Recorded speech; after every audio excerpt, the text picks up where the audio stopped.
Welcome to Security and GRC Decoded, the podcast where security, governance, risk, and compliance professionals, CISOs, executive leaders, and practitioners can stay ahead of industry trends and challenges. I'm your host, Raj Krishnamurthy, founder of Compliance Co. Join us twice a month to bring you expert insights, actionable strategies, and real-world stories to elevate your security, governance, risk, and compliance programs. Each week, we decode the complexities of GRC to help you make smarter decisions and drive innovation in your organization. Let's dive into today's conversation. Welcome. Hey. Welcome to another episode of Security and GRC Decoded. I'm your favorite host, Raj Krishnamurthy. Today, I have the pleasure of having James Huang with us.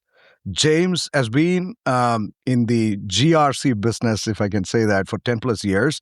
He started as a risk advisor in Ernst Young. He moved on to companies like Cisco, Salesforce. He's currently heading the GRC at Gong. And he has built security GRC programs and launched sort of many of these certifications program for these companies as well. So James, welcome to the show. Thanks, Raj. Appreciate it. Thanks for having me. James, how did you become a risk advisor? I kind of stumbled upon it going into college and wrapping up. I was actually a finance major with a MIS minor, grew up in the Bay Area. And coming out of college, I actually was one of those students who's like, I don't completely know what I want to be when I grow up as a 21, 22-year-old. I knew I liked tech. I mean, I grew up in the Bay Area and I was always good with numbers. Science was never my forte. So my parents' dream of me becoming a doctor really never materialized because I was never good at chemistry or biology, but I was good with numbers, right? So it really came down to two paths. I either look towards that Wall Street route or I go into kind of cybersecurity IT because I knew I wanted to be involved in that IT space. And coming out of college, Ernst Young gave me an opportunity, and from there I've never looked back. It's been an exciting time. It's been it's evolved so much tremendously in this past decade, more than I could have imagined as well. But here I am, and really at my core, I'm a builder. I like to solve problems, so I'm excited to continue to be in this space and drive forward. Got it. And so, James, you have been in some of these big brands, right? And particularly companies like Cisco and Salesforce are known very well in the industry for their security compliance posture. And you're now at Gong, which is not a small company by any stretch, but relatively smaller. How has the transition been? What are the interesting things that you see or that you have seen as you sort of moved through these different companies and ended up at Gong right now? Yeah. I think what's progressively happened, and this probably aligns with the technology as well, is just how quickly GRC has evolved. I think when I had first joined, even EY, I was the external auditor validating controls. It was pretty black and white. This is the control, this is the mapping, this is what you need to do. Then I went on to Cisco, built their common controls framework. It was more about scalability at that point. How do we reach the market? It's more of a market enabler. To do business, you had to get the cert, show customer trust. But then I think most recently, especially at Salesforce and even Gong, it's really become GRC has evolved into a really truly functioning kind of security function. You really don't see compliance and security as separate entities anymore.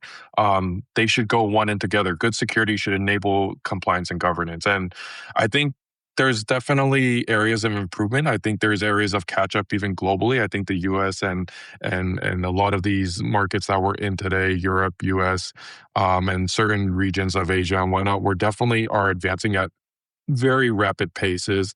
And sometimes even regulations are catching up to that. And being a key knowledge base and advocate for what are the most common trends, what are we seeing today, especially I hate to use the buzzword AI, but things are advancing more quickly than ever. And I think that's what I've really seen as we've progressed, is the momentum of how quickly things are changing, especially at Gong.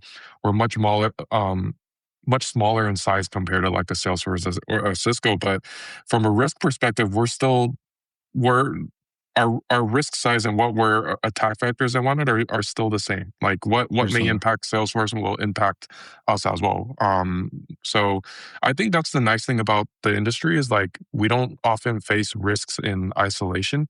Whatever is affecting us typically affects us Salesforce as well, typically affects us Cisco. And it's a very collaborative industry in that sense. And we really work towards the betterment of the community in that sense. So that's probably the biggest change that I've seen I throughout my love the way years. you're saying it. A rising tide lifts all boats. In some way or other, we are all in the same, in the same domain, and we love to lift each other up. What do you see? Let me ask you this: what do you see as the role of GRC? Yeah, in my opinion, I think there's always been this disconnect between security and kind of development and even engineering in that sense, or even legal and go to market as well. I see as GRC as that interconnection between all parties. It's a matter of breaking down into layman's terms what is exactly is the risk that you're trying to cover, explaining it in a meaningful way to have all parties agree that this is something that we should engage in and agree that this is a risk that genuinely should be remediated. And as such, we would naturally get our compliance certifications, compliance obligations met as well. So I think of us as kind of like that middle ground, almost like a teacher, right? Like we read all these books, we don't always understand what it means when we read the book, but a teacher is there or a tutor is there to break down these concepts for us into very, very simple terms so that we as students understand and how we can grow on that. And also vice versa, right? Maybe the book is outdated. Maybe there's something new in the industry that the students are seeing and we bring the arrow backwards to say maybe the book needs to be updated. Maybe the concepts need to be updated as well, right? So I really see GRC as that mesh that brings all these parties together to really enable security and compliance as across an organization to also meet business needs and make security an enabler and not a blocker in that sense. Got it. And I think the emphasis that you're making here is managing risks across the organization, in some ways acting as sort of the middleware, if I can use the term, across Absolutely. the organization to bring things together to effectively manage risk. Did I hear that right? Absolutely. Yeah, Okay. that's a good way to put it. One challenge that I see is that you've been an auditor, you've built GRC programs, you've run GRC programs, you've run global cloud compliance, you've done a lot of this. The big challenge to me as an engineer that I always find extremely difficult is that when you look at the control frameworks, whether these are ISO 27001 or NIST 853 or whatever they are, right? Mhm. They tend to be extremely abstract, right?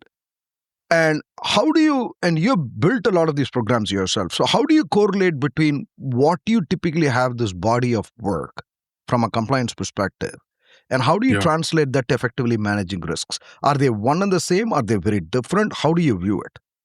Yeah, I think they're one and the same. And I think it's natural for our industry to also be super risk adverse because at the end of the day, it's all about trust, right? If I think there's a natural hesitancy to trust, just like meeting people. There's your initial inclination is more defensive than like, hey, I'm gonna be your best friend from day one as well, right? Like so a lot of these frameworks, the way they're designed, and they're not updated constantly as well, right? So that's also why they are kind of more not rigorous, but very kind of black and white in some senses.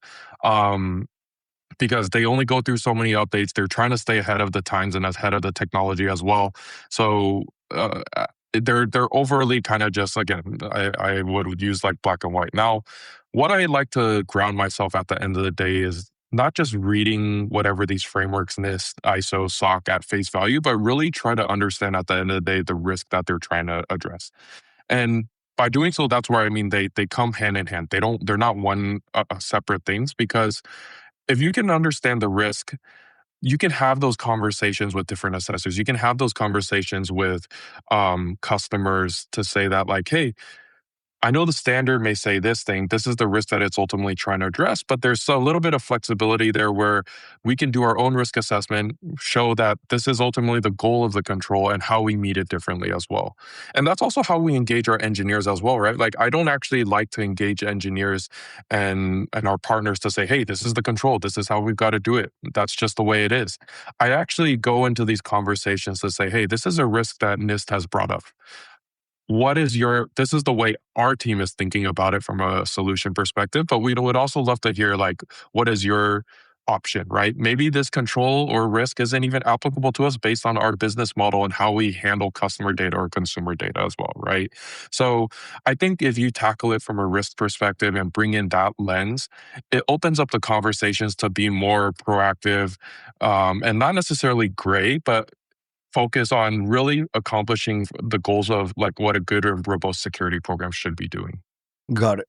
And you built the common controls framework at Cisco, and I know that you subsequently did that at Salesforce as well. What were some of the what is the objective of building a common control framework? May sound like a very obvious question, but I want you to sort of explain as a person who's lived through it.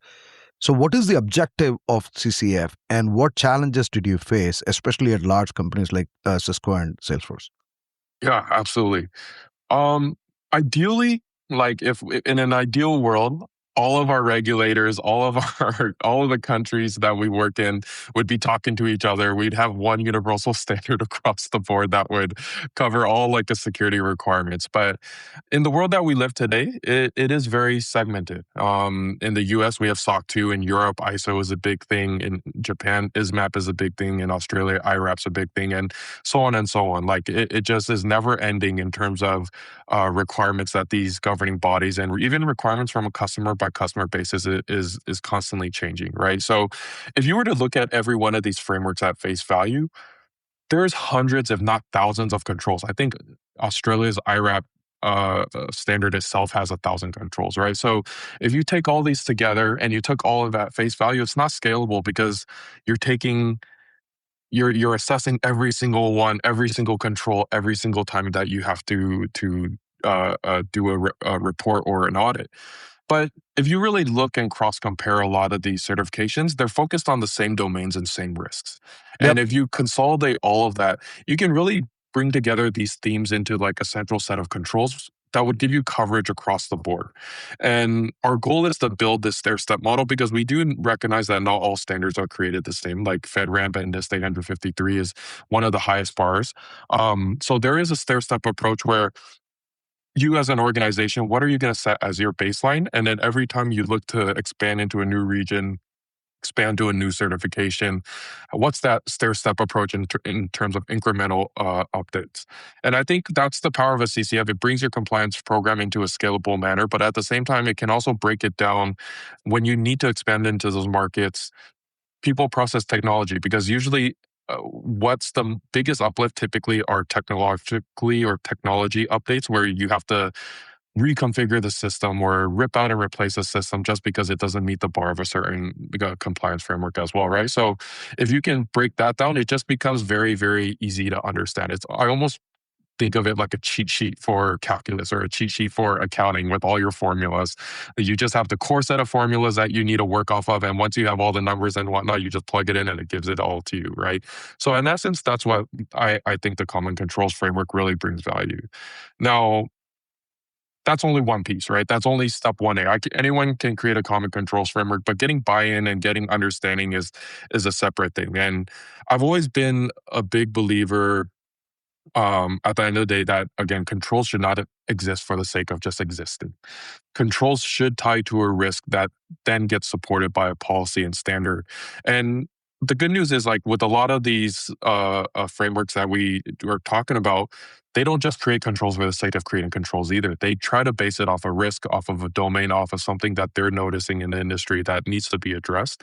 And at the end of the day, that's where you need to get have those honest conversations. You can't create a CCF in a silo of me in a room with Claude and all these tools to help me build CCF. And at the end of the day, just say, hey, we've launched CCF. That's it. We're done and dusted. Like we can do all our certifications now. You need to understand like every business is different. Every business's risks are different, right? So even though like a certain framework, what I was saying earlier, may ask for a certain level of encryption, based on how your product works, you may not be able to encrypt that a certain layer. You may need to look more downstream or upstream in terms of what you can, because if you follow that framework to the dot, it may break your product as a whole, right? So when you create a CCF, that's only one piece of it, but the evangelization, the conversations you have with partners, bringing in legal, bringing in engineering, getting their thoughts of like how how do they think of this framework? How are they addressing certain risks at the end of the day? That's really key when establishing a framework. Because if you don't do that, no one's gonna read your CCF anyway. Like they're just gonna take it at face value and just say, okay, great, like that's good to know, but we're not gonna do it that way. No, 100%, and I think that makes absolute sense. And I think you said it beautifully, where you're basically not only harmonizing the controls, but they have to correlate with your risk profiles. And my Exactly. question to you is that let's take Cisco as an example, right? And that's true to some extent even with Salesforce as well. It's a company of companies. There are tons, and maybe I don't know, 100 is a number or not, but of companies that exist within Cisco. Each or almost many of them are independent, right? And they have their own risk profile. How do you Mhm. bring these together from an harmonization perspective, right? How can you say that here are a common set of controls? Let's say 200. I don't remember the CCF number on top of my head. 180, if I remember right, something like that. Correct.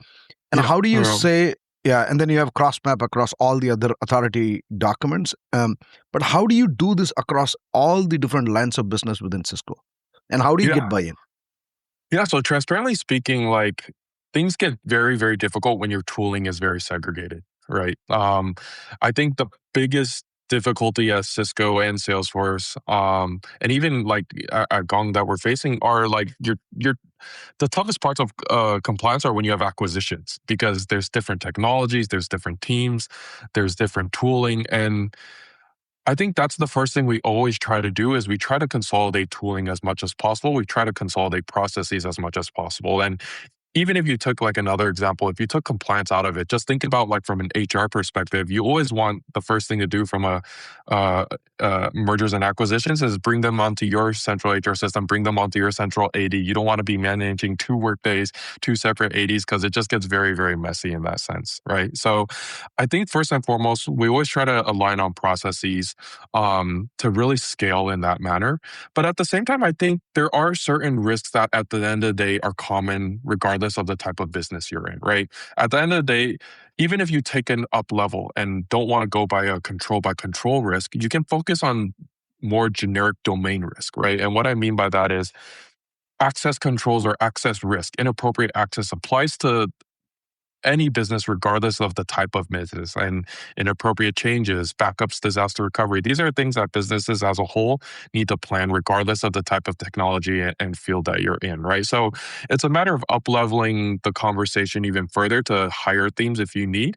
But it is very difficult. Again, like I said, it is difficult to treat and mitigate as long as there is independence, so to speak, of like I'm going to follow my own processes versus like I want to consolidate. So, regardless of like wherever I've been, even like at Salesforce and Cisco, where we've done a lot of acquisitions, I think as part of that M&A process, the first thing that we've always tried to do throughout any business that we bring on is bring them into like a core set of consolidated processes, and that's also where the CCF comes into play in terms of a driver subscriber model. We try to have a subscriber model to the full extent as possible, where like 80% of our controls, if they can be subscribed to, it makes that much easier from a business perspective. And it's also, it allows us to have that conversation with each business of like, this is the value of subscribing and coming onto our processes is security and compliance are just going to be that much easier for you to manage because you don't need to have a bespoke SIM solution anymore. You don't need to have bespoke like access controls or recovery controls and whatnot or encryption configuration. If you can consolidate it under one master account, that's really the goal. And I think that's the industry that we're seeing today. I think in the past it's always been let's use our own credit card, let's go spin up our own AWS account, our GCP account, but in the past couple of years, what we've really seen is try to bring it all under one umbrella to the full extent as possible from a monitoring perspective. Got it. I want to make sure I understood. I think that's a very important point that you made, which is the driver subscriber model.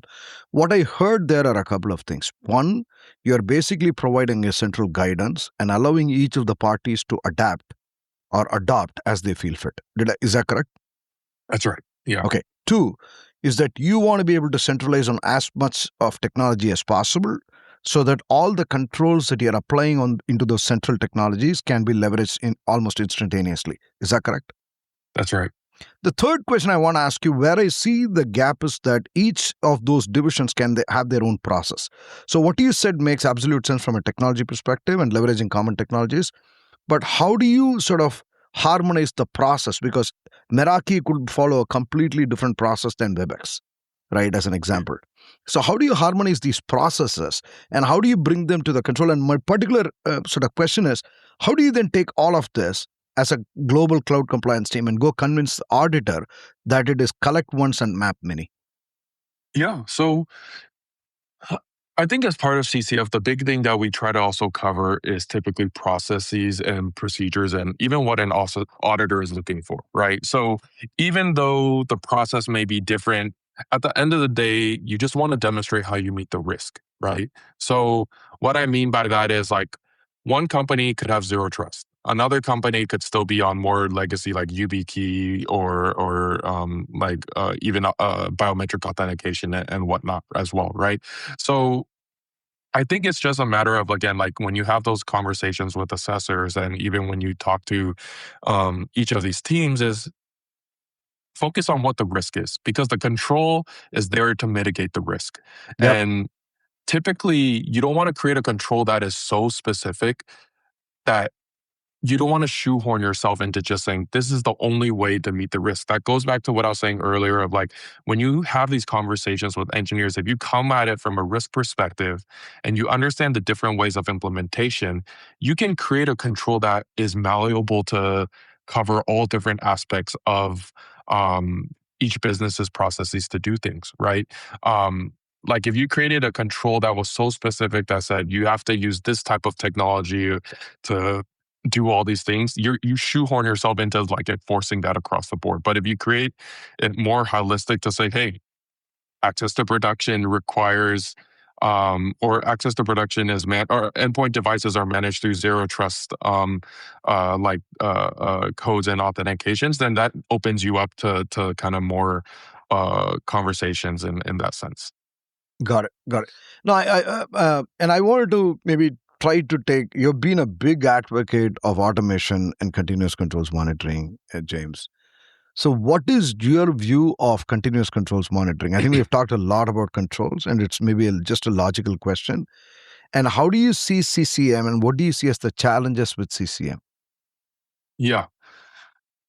I think the mindset of controls monitoring has significantly shifted. And what I mean by that is traditionally, when GRC functions were first spinning up, controls automation has always just been like, what does it mean to make the audit easier, like the audit less seamless? And I think that's definitely something that's important and shouldn't be lost. But the true power of automation is real-time feedback of the control effectiveness in that sense, right? You don't want if your control automation is only there to help your audits be more seamless and be simpler and zero touch audits, that's a good byproduct, but it doesn't improve your overall security posture. Right. So this is where I'm saying security and compliance go hand in hand. Good security enables compliance automatically, where if your automation is now picking up every instance backup failed, or every time someone was provisioned access without authorization, or someone used emergency access, and you were automatically notified of that, right? Then that brings you into a more proactive state of monitoring, a more proactive state of security and compliance, where not only are you making your audits easier, but you're actually improving your security posture as a whole. And I think that's the biggest misconception of, or not misconception, but improvement point of automation that we've seen is like, we no longer want automation just to be an efficiency value. And I'm not trying to throw a curveball at you, James. And the way that you're positioning this is that security, meaning compliance, risk, are sort of enhancing attributes to security and vice versa, right? And that's the sort of the argument that you're making. But in reality, if you go talk to most security engineers and CISOs, they won't believe in that argument. They don't believe in that argument. Am I wrong? Well, I think it's a byproduct of misunderstanding. And then I think it's also a byproduct of, again, the previous concept of automation. I think this is a newer concept of that I think has recently come to light, because I think there has still been a lot of focus on automation only being an efficiency value. Mm. But because that's always been the number one kind of argument of security is like, oh my goodness, I have to do all these things manually. I have to I'm taking demonstrate. 100 screenshots. How do I take them faster? Exactly. It's like, not only did you ask me to implement something, now I've got to spend a quarter like just taking screenshots, showing evidence, pulling user access reviews, pulling configurations and all that, right? So I think traditionally that's where the message has been lost is like, hey, this has only just been doing this for us, right? Which has led to a lot of leaders also just saying, hey, like, how does it enable security if it's only doing this? But I think in the agentic era with agents now taking it even further that can notify, can do a lot of these things, um, be your like police officer almost in a sense, virtual police officer for you. I think it's changing that conversation now to bring in real-time monitoring, bring time. I almost treat it as if like, it's like an incident response command center for GRC, right? Yep. Like you get proactive feedback, you bring it into your risk matrix, and it's not stale anymore. Whereas traditionally, automation is that point in time. You just do it for the audit. Now it's 24/7 monitoring that gives you fresh data as you go. So I think as we continue to advance and the narrative of automation for GRC evolves, that's where we'll go and head. That narrative will change. I love what you're saying. So your argument is if there can be a security operations center, why can there not be a risk operations center? That's the question you're asking. Beautifully said. You talked, that's a great segue into agentic, the idea of AI, large language models, agents, and GRC. How do you see agents and language models? I don't want to basically say large language models or thinking models. How do you see them transforming the role of GRC? So it's an exciting time. In one hand, it's made us incredibly more, I don't want to say efficient, but it has certainly enabled us to own more and look at more and scale more as well. But in the other hand, it's increased the amount of work that we have too from a third-party risk perspective aspect as well, right? So the best way I'd put it is like this. Traditionally, without AI and LLMs, we had a risk. We would we would usually have to build that solution internally. But now in today's world, I think there is probably a vendor or a solution out there for every single problem that you as an organization face. And that's really been enabled by the scale of how quickly AI has been able to adopt. It's enabled all these companies to come up and say, like, I can target this niche market and really provide value. And I think that's also why we're seeing this huge boom in startups right now, right? But at the same time, we're like a kid at the ice cream store. We want to try, we face all the same risks. We see all these problems. We want to try every single thing that we see, but at the same time, like, we don't know the security posture of every single company that we use, right? So it's opened us up to a lot of new risks, but then in some ways it's also helped us remediate maybe more kind of industry risks that we've seen for years on end more quickly. Got it. We actually recently had a guest, and he said something very, very interesting. And the way he said is that he sees third-party risk as a curated data of the first-party risk, meaning, but in reality, there is a big disconnect between what happens in the curation process and how the data is presented. And you talked about third-party risk, and so I want to get your take. How do you see third-party risk, and how do you preserve that there is a continuity in which we can continuously collect evidence and do controls test, and how it is translating into third-party risk? Do you see a line there? Do you see gaps and opportunities there? How do you see this? Yeah. I think there's still improvement areas. There certainly are. I think with a lot of these technologies, there's still the industry as a whole, the security industry as a whole, we're still learning as we go, right? And I think that's also one of the reasons why I love being in this industry is there's never a stale moment of like, I've solved it, I figured it out, and like we can just, in 1 year, that approach may be stale and you've got to change again, right? So transparently speaking, I think with third-party risk, it is a problem today in terms of how we continue to assess. It's been very traditional in the sense of, show me the latest SOC 2 report you have, show me the pen test you have. It doesn't really build in that continuous evaluation because it's also from a managerial perspective, very, very difficult, right? So just the way I build up CCF as well, what we're really trying to do, especially at Gong now as well, is how can we tier our vendors based on the data and sensitivity of the data that they have, and then tier them into risk categories as well. I think traditionally third-party management has been much more simpler. You don't have this huge inventory of third-party vendors that you're using. You can take the same approach for every single vendor, regardless of the size that they're at as well. But third-party risk management now is a living and breathing kind of program that continuously changes. You have to take into company size. You have to take into even location. Now, location is huge of like, where is the data being stored? Where is the company being located? Where are their security and engineering teams located and everything, right? What are their pen test results and whatnot? And so what we're trying to do is one, we're really focusing on two factors. One, we're trying to look at the type of data that they'll hold, the type of connection, and even how that connection between our companies would be made. And then two, we do try to take into account the size and kind of the maturity of the organization as a whole, right? Like we don't want to take a same size fits all approach of like we need 20, 50 artifacts from every single company that we look at because there are certain levels to this in terms of maturity at an organization. And we don't want to send the same set of questionnaires to everyone, regardless of what they do and whatnot. And maybe we could be using a service to just send apparel out to our team members. Does that need the same level of scrutiny as an AWS who's going to like support our backend and databases or GCP and be our infrastructure and whatnot, right? Like, so that's where I think TPRM has really evolved and finding that right middle ground of having that consistent follow-up and conversation and versus just like once in a year, am I going to reach out once every 2 years? I think it really now is a partnership between parties of how can you trust me and how can I trust you type of thing. Okay. And I wanted to go back to that.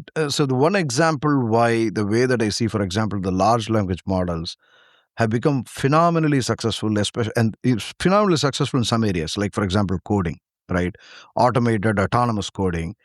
And one big reason, and I can think of is that, for example, you can use Copilot to write code in Python or Go, but there is a deterministic runtime. You catch them at compile time. You can write code in Python, but you need a Python interpreter. You can write code in Go, but you need a Go runtime, right? You need a Go compiler.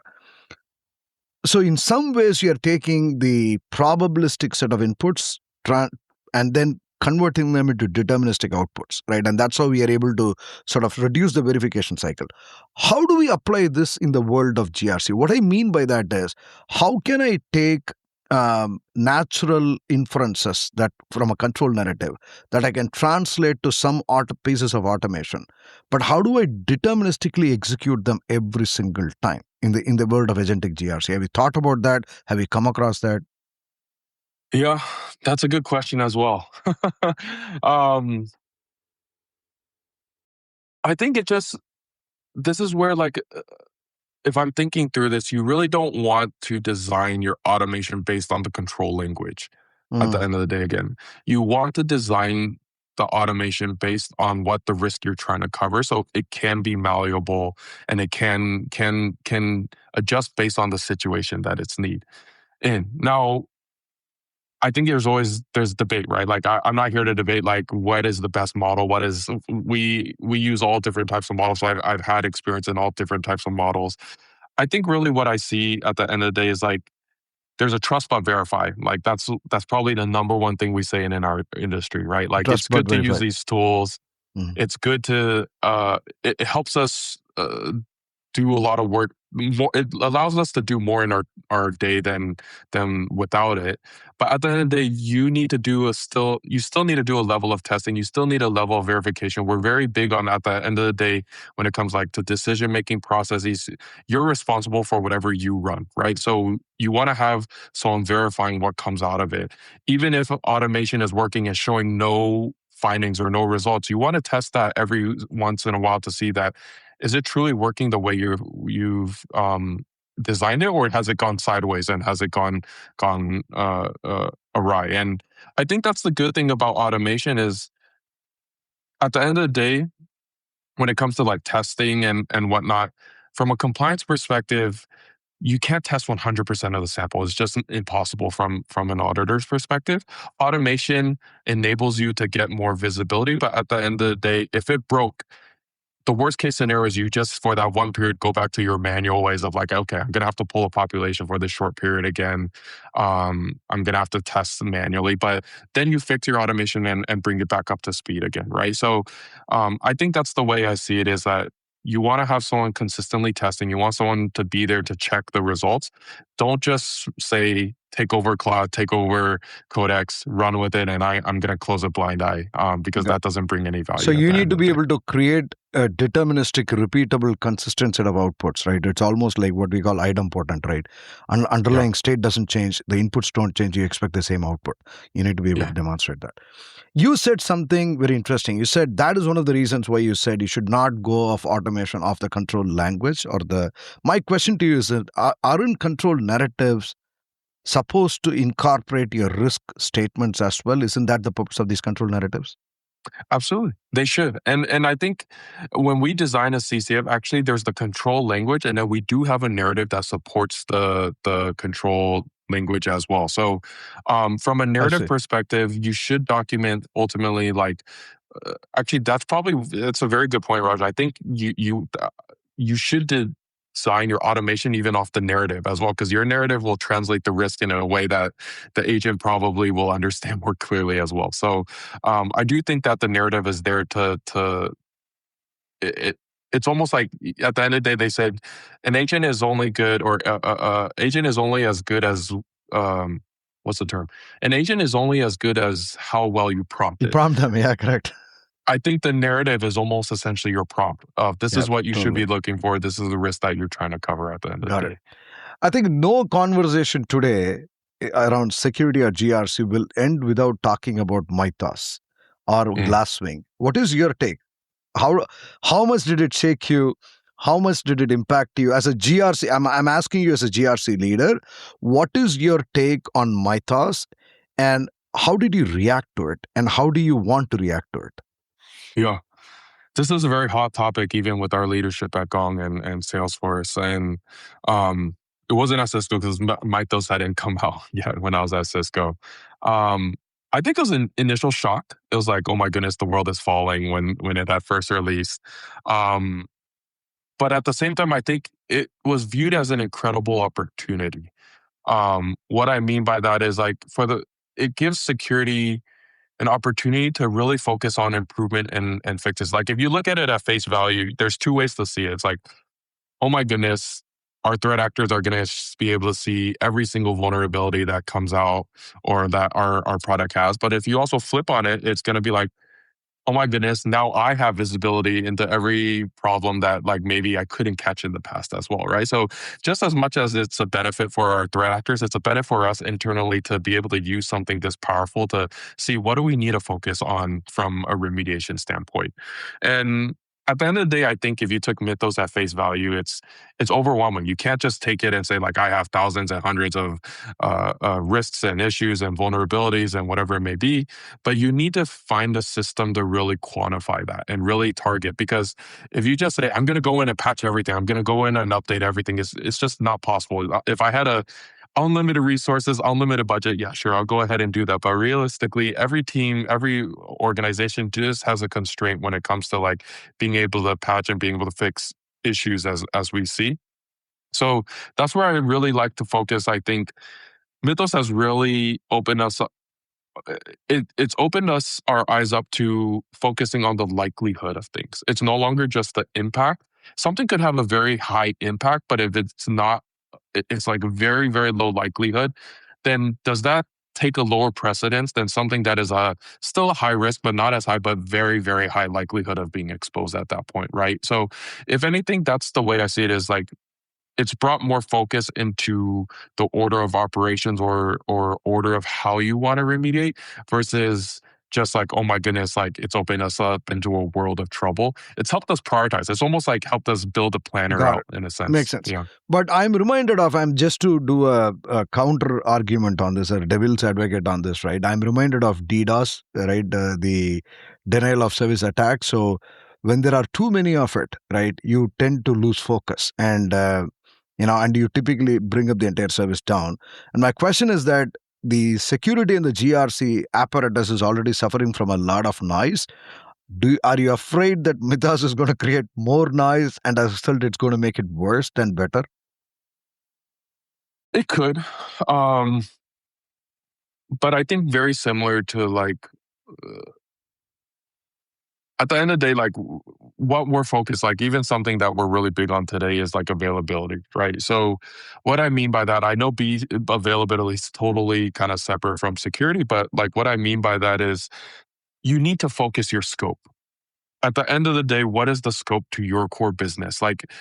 There has to be things where okay, if this service went down, it's at an acceptable risk level versus I can't have my core infrastructure go down, but if this specific side service that supports our infrastructure goes down, and as long as our main service is available, then we're still okay as well, right? So I think with Mythos, you have to be very, very targeted and very specific in what you want to go. It's almost like I can travel the world and there's so many locations and I don't know where to go because I just want to go to all of it. But if I am very targeted in terms of in the fall, I want to go to this specific area. And in the winter, this is the best area to go to, and pinpoint that location or pinpoint what your key services that are your absolute non-negotiables. I think that will help you sort through the madness of what's to come in the sense. Because it really comes down to, at the end of the day, prioritization. You can't it's just impossible to take everything at face value all at once. Got it. For the teams, for the folks that are new to GRC, right, few years into GRC, what would your advice be in terms of what do they need to equip themselves for the future of GRC, James? Yeah. I think it's an incredible time. I wish I had AI back then because coming into, I still remember my staff years. My old managers would tell me I was probably very hard to work with because understanding the concepts of SOX and SOC and all things were very foreign to me in the beginning. So it took it took me a good year and a half to really ramp up to understand what the concepts of risk and all these things were. Right. I think AI shortens that timeline incredibly. I can ask what is the point of this control? What is this? AI does a really, really good job of breaking down control and the why of why we test things. But my one advice to up and coming GRC professionals is, even in my interviews today, I think there's still that legacy mindset of GRC is separate from security. We're here to get certifications. We're here to grow, help go to market. I think it makes it still, they're stuck in that conversation of you have to do this because the control says it, so just do it. But I think if we can start to evaluate, especially those in the new GRC space, start to think again, focus on the risk, that breaks it down a lot easier. That brings it down the conversation with your partners a lot easier. How does it fit into our overall company's risk appetite? Because again, you do have to risk prioritize. Not every risk can be remediated from day one, right? So that's my biggest advice for up and coming GRC professionals is don't be so focused on what these frameworks and compliance frameworks say at face value. Design your CCF to be malleable. Design it to be risk. It can it can change with the risk profile that you've designed, and have conversations like that. It goes a much longer way than just forcing a control down people's throats, and makes you a better partner in that sense. Makes sense. And what advice would you have for GRC managers in terms of how they should think about investments in the GRC space, and particularly how do they convince their leadership to make those investments? Yeah.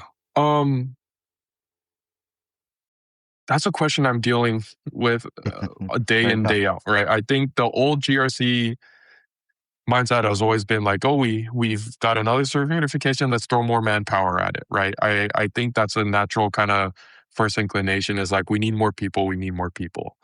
But I think every time we get a new product, and I get it as well, right? Because we're given with this tremendous value, this tremendous go-to-market value. If we get it, then it's going to enable $10 million for us. So let's just get it as quickly as possible, right? So I think sometimes as a manager, it's about taking a step back, taking it all in. You have all these powerful tools that can help enable you as well now. Um, Not everything just needs to throw more manpower.